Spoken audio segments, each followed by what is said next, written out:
He goes, Tate, can you please explain exactly how to get over a breakup? I just went through a major breakup, and you have never explicitly spoken about the topic. Sure, I'll talk about it. First things first is that going through a breakup sucks.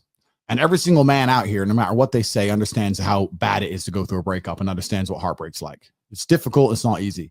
I'd actually like to argue that men feel more heartbroken than women. I think that's facts. I think it's true. And I think it's because one of the possessive element that we have, the idea of her being with someone else hurts more than the idea of you being with someone else to her.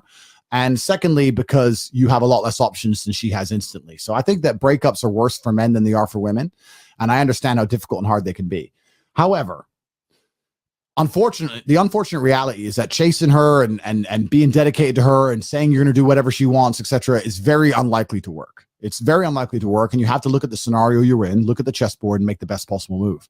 When you're heartbroken, when you're truly heartbroken, you can't even sleep. And your mind is constantly preoccupied. And instead of seeing that as a negative, what you need to do is use that as a source of unlimited power. If I was truly heartbroken today, let's imagine, and I could barely sleep, I'd be in better shape than I've ever been. I'd train like a fucking animal. You have to just take the energy inside of you. Energy cannot be destroyed.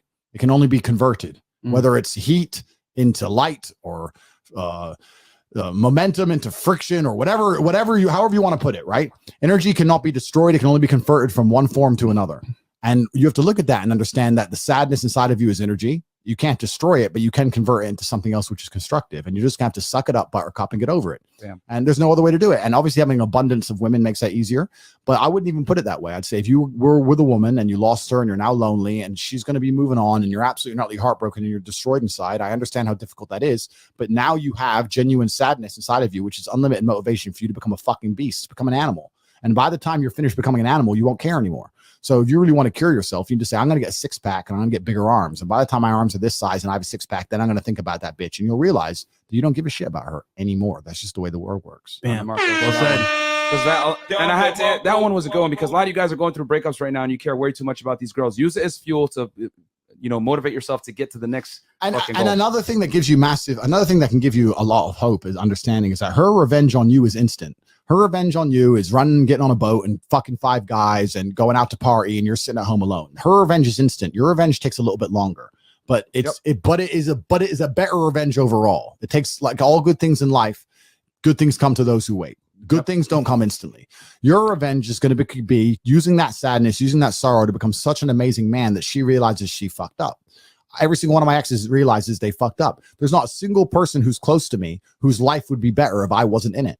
Every single one of my exes looks and goes, I wish I had top G still now. I just text my boyfriend my problems. He can't fix them, but Andrew fucking could. Yeah. I'm sitting here on economy, Tate's on his jet. I fucked up. And so if you get to take that sadness and sorrow and truly become the man that you know you can become, then your victory comes. It's maybe a little bit delayed, but it's certainly and utterly is coming. And you should be excited by that. You need to look that there will be a day where she regrets the decision she made. There will be a day where she understands that she fucked up and her life would have been better if she kept me. And I'm going to prove it to her. And that's what you have to do. You have to go do it. Yep. You have to create the regret, guys. And I think that's the problem. You guys got to understand. You must create the regret. That's right. You nailed it. You have to go and force her. You have to force her to feel regret by the magnitude of your actions. If you sit around your ass being mopey, she ain't going to feel regret. If you text her, you're going to regret losing me, she ain't going to feel regret. You have to get up and attack the universe. And through the force of your monumental achievements, the universe is going to create a massive sadness ball, a nice big ball of regret and dump it on her fucking head. You can do that. Yep.